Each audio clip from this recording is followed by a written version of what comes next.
RS power మీడియాకు స్వాగతం. మీకు కష్టం వస్తే ఆదుకోవడంలో ముందుంటాం. మాల్దీవులకు మోదీ అభయం.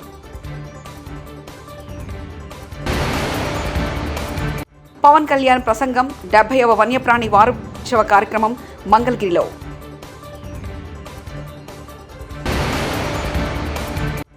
అబద్ధాలకు brand ambassador CM Revanth Reddy Balka Suman.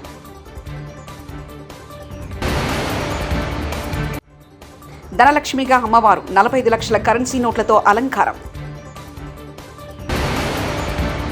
త్వరలోనే తెలుగుదేశం పార్టీలో చేరుతా మాజీ ఎమ్మెల్యే తీగల కృష్ణారెడ్డి. ద్వీపదేశమైన మాల్దీవులకు ఏ కష్టం వచ్చినా ఆదుకునేందుకు భారత్ ముందుంటుందని ప్రధానమంత్రి నరేంద్ర మోదీ అన్నారు. మాల్దీవులలో భారత్కు ఉన్న స్నేహం దశాబ్దాల నాటిదని గుర్తు చేశారు. భారతదేశంలో 5 రోజుల పర్యటన కోసం వచ్చిన మాల్దీవుల అధ్యక్షుడు మహమ్మద్ మయజ్దో సోమవారం నాడు జరిపిన ద్వైపాక్షిక చర్చల అనంతరం ఇరువురు నేతలు సంయుక్తంగా ప్రకటన చేశారు. सबसे पहले मैं राष्ट्रपति मोईज जी और उनके प्रतिनिधि मंडल का हार्दिक स्वागत करता हूं. भारत और मालदीव के संबंध सदियों पुराने हैं और भारत मालदीव का सबसे करीबी पड़ोसी और घनिष्ठ मित्र देश है. हमारी नेबरहुड फर्स्ट पॉलिसी और सागर विजन ने मालदीव का महत्वपूर्ण स्थान है. इन दोनों में भारत ने सदैव मालदीव के लिए फर्स्ट रिस्पॉन्डर की भूमिका निभाई है.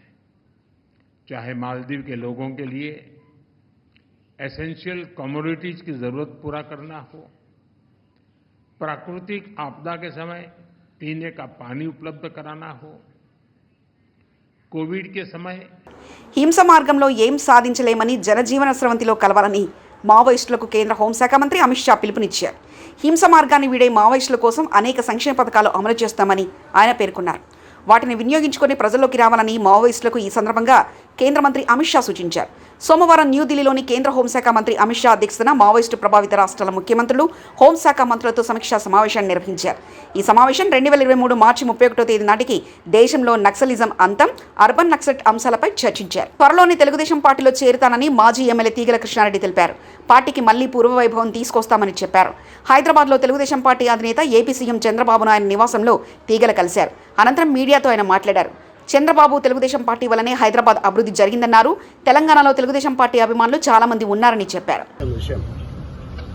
ఆనాడు ఎన్టీ రామారావు పాలన మళ్ళీ రావాలని ఈ తెలంగాణలో కూడా మళ్ళీ ఎన్టీ రామారావు ఏ విధంగానైతే పేద బడుగు వర్గాల ఆశాజ్యోతిగా నిలిచాడో ఆ విధంగా తేవాలన్న ఉద్దేశంతో ఈరోజు వారికి కలవడం జరిగింది. అంతేకాదు ఈరోజు హైదరాబాద్ నగరం ఇంత సుందర నగరంగా తీర్చిదిద్దామంటే ఆనాడు నన్ను మేయర్గా చేసిన చంద్రబాబు నాయుడు గారు, ఆయన ముఖ్యమంత్రిగా ఉన్నప్పుడే హైదరాబాద్, సికింద్రాబాద్, హుస్సేన్ సాగర్తో పాటు ఈరోజు సైబరాబాద్ సిటీ తీసుకొచ్చింది కూడా చంద్రబాబు నాయుడు గారు. దాంట్లో ఎవరు కాదనలేదు, సాక్ష్యం నేనే. ఈ హైదరాబాద్ నగరంలో clean and green the best city award, the best tourism award తీసుకొచ్చింది కూడా చంద్రబాబు నాయుడు గారు. అయితే ఈ మధ్యకాలంలో తెలంగాణ అంశం వచ్చి మరి ఏం జరిగిందో మనం అందరం చూస్తూనే ఉన్నాం. కానీ మళ్ళీ పూర్వ వైభవం తీసుకురావడానికి మేమందరం కూడా చంద్రబాబు నాయుడు కలవడం, మరొకసారి మనం పిలిచి మాట్లాడుతున్నాడు. తప్పకుండా మళ్ళీ ఆనాడు ఎన్టీ రామారావు గారు ఏ విధంగానైతే పరిపాలన చేసిండో ఆ విధంగా చేసడానికి మేమందరం కూడా కృషి చేస్తాం. నేనందరినీ కూడా శ్రేణులకు వస్తున్నా. చాలా మంది తెలుగుదేశంకు ఎన్టీ రామారావు అభిమానులు ఉన్నారు. ఇంకా వారందరూ కూడా ఏకతాటికి తీసుకొచ్చి మళ్ళీ పూర్వ వైభవం తీసుకోవడానికి నేను ప్రయత్నం చేస్తాను. మీరు టీడీపీలోకి వెళ్తారా సార్? 100%. అందార కాశ్మీర్ లోయ మంచు దుప్పటి కప్పుకుంది. ప్రసిద్ధ పర్యాటక కేంద్రం గుల్మర్గ్తో సహా జమ్మూ కాశ్మీర్లోని పలు ప్రాంతాల్లో మంచు కురుస్తుంది.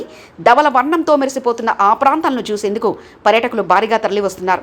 మంచు కురిసే వేళ కాశ్మీర్ అందం మరింత అందంగా ఉందంటూ ఆనందం వ్యక్తం చేస్తున్నారు.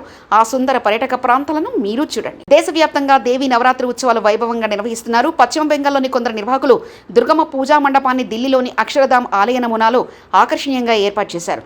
కళ్యాణి ప్రాంతంలో ఏర్పాటు చేసిన ఈ మండపం విద్యుత్ దీప కాంతుల్లో మరింత దేదీప్యమానంగా వెలుగుతూ ఆకట్టుకుంటుంది.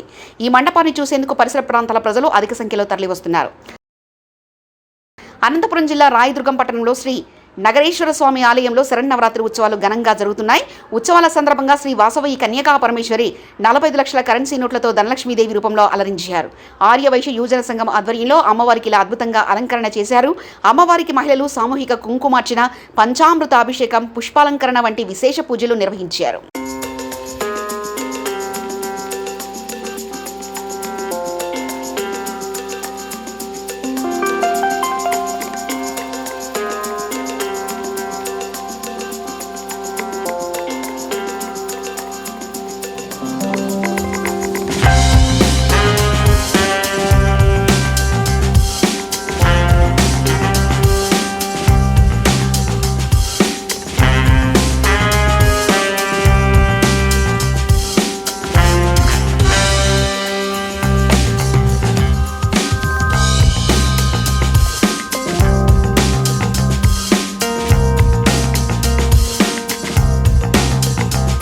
మంగళగిరిలో అరణ్య భవన్లో నిర్వహించిన వన్యప్రాణి వానోత్సవ కార్యక్రమంలో ఉప ముఖ్యమంత్రి పవన్ కళ్యాణ్ పాల్గొన్నారు.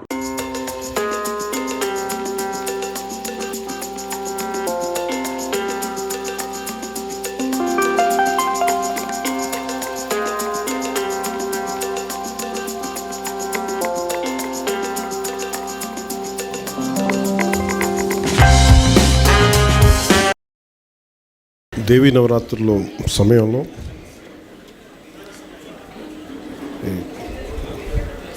ఈ వారోత్సవాలు, అటవీ సంరక్షణ వారోత్సవాలు జరుపుకోవడం చాలా ఆనందంగా ఉంది. ముందుగా ఇక్కడ కొంచెం మీరు పక్కకు వస్తే పిల్లలు కనిపించవచ్చు కదా, కొంచెం దయచేసి రండి ప్లీజ్. కొంచెం ముందున్న వాళ్ళు కూర్చోండి సార్, మధ్యలో ఉన్న పిల్లలకి ప్లీజ్ దయచేసి కొంచెం. మీరు ఎవరు కావాలి కింద కూర్చొని ఫొటోస్ తీసుకోండి. మీరే భవిష్యత్తు కదా, మీకు కనిపించకపోతే అట్లా. పాపం నిజంగా మీరు దసరా సెలవుల్లో ఇంట్లో కూర్చొని సరదాగా ఉండాల్సిన మీరు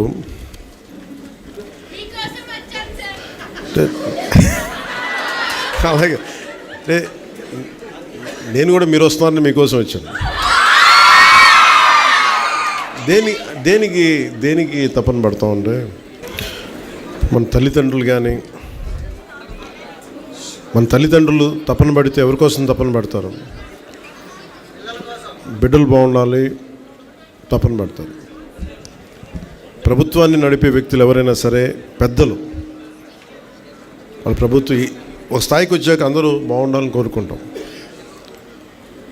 అందరిలాగే నేను కూడా నా ఇంట్లో బిడ్డలే బాగుండాలని కాదు, అందరి బిడ్డలు బాగుండాలని కోరుకుంటాను. ఎలా బాగుండాలి దానికి? మీరు పర్యావరణం చాలా కీలకమైనది. నాకు చిన్నప్పుడు ఎలా అనిపించేదంటే స్కూల్లో చెట్లు ఉండేవి కావు సరిగ్గా. ఉన్న చెట్లని పిల్లలంతా కొమ్మలుగా కానుగ చెట్లు ఉండే, కానుగ చెట్లు ఏమి తొయ్యకపోతే ఏం చేస్తాను, ఇరుస్తూ ఉండేవాళ్ళు కొమ్మలను. ఎందుకు ఇరుస్తున్నా నాకు అర్థమయ్యేది కాదు. నీడనిచ్చే చెట్టుని కాపాడుకోలేకపోతే సమస్య మనకే. ఈ పర్యావరణ పరిరక్షణ ఇవన్నీ ఏంటంటే, నీడనిచ్చే చెట్టుని ఫస్ట్ కాపాడుకుంటే దాన్ని ఆధారపడి పురుగులు, చిన్న దాన్ని తినడానికి పక్షులు, అలా ఎన్ని రకాలుగా పెరిగిపోతాయంటే, ఒక్క చిన్నపాటి వాన చుక్క పడితే దాని చుట్టూ బోళ్ళంత కనిపించని జీవం పెరిగిపోతుంది. మనకేంటంటే ఉబుసుపోక చిన్నప్పుడు చెప్తా ఉండాలి నాకు, రాత్రుల పూట నాగార్జున మీద కేసులు పెడతాం. కొండా సురేఖ తరఫున లాయర్ అయిపోయిన విషయానికి నాగార్జున ఎందుకింత రాద్దంతం చేస్తున్నారు? నాగార్జునతో పాటు ఆయనకు మద్దతు ఇచ్చిన అందరిపై కేసులు వేస్తామంటూ కొండా సురేఖ తరఫు లాయర్ వ్యాఖ్యానించారు. ఏవైతే పర్యవసనం ఉంటుందో దానికి తప్పకుండా మేము కూడా నాగార్జున పైన కేసు వేసి మేము కూడా, ఎందుకంటే ఆన్ టేబుల్ ఒక మినిస్టర్ గారి పైన, ఒక బీసీ మినిస్టర్ పైన వీళ్ళు అవాకోచావకులు చేయకుంటూ అంటే అయిపోయింది.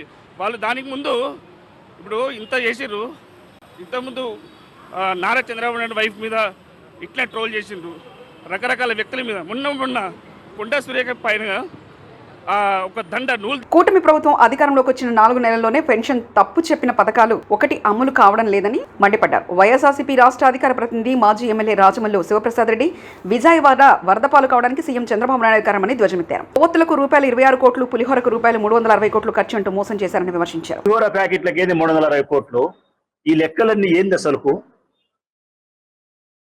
కేంద్ర రాష్ట్ర ప్రభుత్వాల వైపు నుంచి వారికి అందాల్సినటువంటి ప్రయోజనం శూన్యం.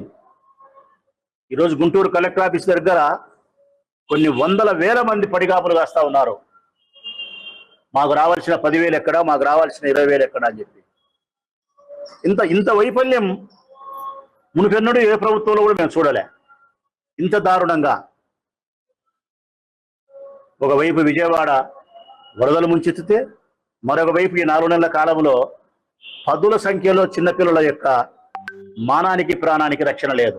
విజయవాడ వరదలు ముంచెత్తితే, మరొక వైపు ఈ 4 నెలల కాలంలో పదుల సంఖ్యలో చిన్నపిల్లల యొక్క మానానికి ప్రాణానికి రక్షణ లేదు.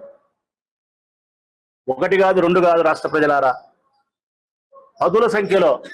ఇది అమానుష్యము, దుర్మార్గమైనటువంటి చర్య, పైశాచికమైనటువంటి చర్య. 5, 6, 7, 8, 10 సంవత్సరాల ఆడపిల్లలను మానభంగం చేసి చంపేస్తున్నారు. శవాలు కూడా గల్లంతైతున్నాయి, మృతదేహాలు కూడా దొరకడంలే. ఈ ప్రభుత్వం నిమ్మకు నీరెత్తినట్టుంది, గాలి కుదిరేసింది లాండ్ ఆర్డర్ను, స్త్రీల యొక్క మాన ప్రాణాల సంరక్షణ. నిన్నలేమన్నా జరిగింది మళ్ళా పుంగనూరులో. మా లీడర్ 9వ తారీఖున అక్కడికి మళ్ళీ పరామర్శించడానికి పోతా ఉన్నాడు. నంద్యాల జరిగింది, పుంగనూరులో జరిగింది. ఎన్ని హత్యలు జరిగినాయి ఇప్పటికీ? ఈ ప్రభుత్వం ఏర్పడినప్పటి నుంచి ఈ రాష్ట్రంలో స్త్రీలకు కానీ, చిన్నపిల్లలైనటువంటి ఆడపిల్లలకు కానీ ప్రాణాలకు మానాలకు రక్షణ లేదు. ఇది పూర్తిగా ఈ ప్రభుత్వం యొక్క వైఫల్యమే. శాంతి భద్రతలు పూర్తిగా కట్టుబాట్లు లేకుండా కట్టలు పెంచుకొని పక్కదారి పట్టింది. తెలంగాణ ముఖ్యమంత్రి రేవంత్ రెడ్డి అబద్ధాలకు బ్రాండ్ అంబాసిడర్లుగా మారారని బీఆర్ఎస్ మాజీ ఎమ్మెల్యే బాల్కసుమన్ అన్నారు. గత బీఆర్ఎస్ ప్రభుత్వం చేసిన పనులను కాంగ్రెస్ ప్రభుత్వం చెప్పినట్లుగా గొప్పలు చెప్తున్నారని, తెలంగాణ సమాజం దీన్ని గమనిస్తుందని ఆయన చెప్పారు. బీఆర్ఎస్ హయాంలో ఇచ్చిన ప్రభుత్వాల ఉద్యోగుల నోటిఫికేషన్లు తామే ఇచ్చినట్లు బిల్డప్ ఇస్తున్నారని ఆగ్రహించారు. నిన్న ఆదివారం హైదరాబాద్ శిల్పకళా వేదికలో ప్రభుత్వ ఉద్యోగాలకు ఎంపికైన అభ్యర్థులకు నియామక పత్రాలు అందించే కార్యక్రమంలో సీఎం పచ్చి అబద్ధాలు చెప్పారని ధ్వజమెత్తారు. సీఎం రేవంత్ రెడ్డిపై తెలంగాణ భవన్లో బాల్కసుమన్ విమర్శలు గుప్పించారు. పెడుతూ నియామక పత్రాలు అందజేస్తూ ఆ వేదికల మీద పచ్చి అబద్ధాలు రేవంత్ రెడ్డి మాట్లాడుతున్నాడు. ఏమంటున్నాడు ఆయన? నిన్న ఆయన స్టేట్మెంట్ ఏంది? ఈ 10 నెలల్లో 31,000 పైచీలకు ఉద్యోగాలు మేము ఇచ్చినామని చెప్పి ఆయన మాట్లాడతాడు. ఇక దాన్ని మించినటువంటి మోసము, అబద్ధము ఇంకోటి లేదు. అబద్ధాలకు బ్రాండ్ అంబాసిడర్గా ఇవాళ రేవంత్ రెడ్డి మారిపోయిండు. కనీసం ప్రభుత్వాధినేత ముఖ్యమంత్రి ఒక రాష్ట్రానికి అత్యున్నత స్థాయి హోదాలో కొనసాగుతుండు. ఆ సోయి కూడా లేకుండా, ఆ విచక్షణ కూడా లేకుండా ఇవాళ ఆ ముఖ్యమంత్రి అనేటటువంటి ఆ స్థాయిని దిగజారుస్తున్నాడు. ప్రజలు, అదేవిధంగా విజ్ఞులు, మేధావులు, వివిధ రంగాల నిపుణులు నవ్వుకుంటున్నారు ఆయన మాటల్ని, ఆయన చేస్తున్నటువంటి అబద్ధపు ప్రకటనలు చూసి నవ్వుకుంటున్నారు. ముఖ్యంగా ఆనాడు అసెంబ్లీ ఎన్నికల సందర్భంలో ఆనాడు ప్రదేశ్ కాంగ్రెస్ కమిటీ అధ్యక్షుడిగా రేవంత్ రెడ్డి, అదేవిధంగా ఆనాడు కాంగ్రెస్ లెజిస్లేచర్ పార్టీ నాయకులుగా బట్టి విక్రమార్క గారు 6 గ్యారంటీ కార్డుల మీద సంతకాలు పెట్టి వాళ్ళు ఊరూరా ప్రచారం చేశారు. అదేవిధంగా అభయహస్తం మేనిఫెస్టో, ఇందిరమ్మ రాజ్యంలో ప్రజాపాలన పేరిట ఒక 420 హామీలు దాంట్లో ఇచ్చి 6 గ్యారంటీ కార్డుల్లో ఒక 13 హామీలు సపరేట్ ఇచ్చి సంతకాలు పెట్టి ఊరూరా తిప్పారు. దాంట్లో ప్రధానమైనది హైదరాబాద్ యూత్ డిక్లరేషన్ పేరిట సరూర్ నగర్లో ఒక బహిరంగ సభ పెట్టి ఆనాడు ప్రియాంక గాంధీ గారిని, ఇతర నాయకులను పిలిచి చాలా అట్టహాసంగా హైదరాబాద్ యూత్ డిక్లరేషన్ అని చెప్పి వాళ్ళొక స్టేట్మెంట్ ఆ రోజు తెలంగాణ నిరుద్యోగులకు సంబంధించి విడుదల చేయడం జరిగింది. మీకు కష్టం వస్తే ఆదుకోవడంలో ముందుంటాం, మాల్దీవులకు మోదీ అభయం.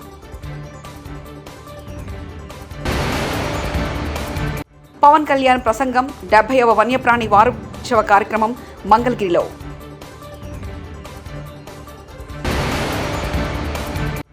అబద్ధాలకు brand ambassador CM Revanth Reddy Balka Suman.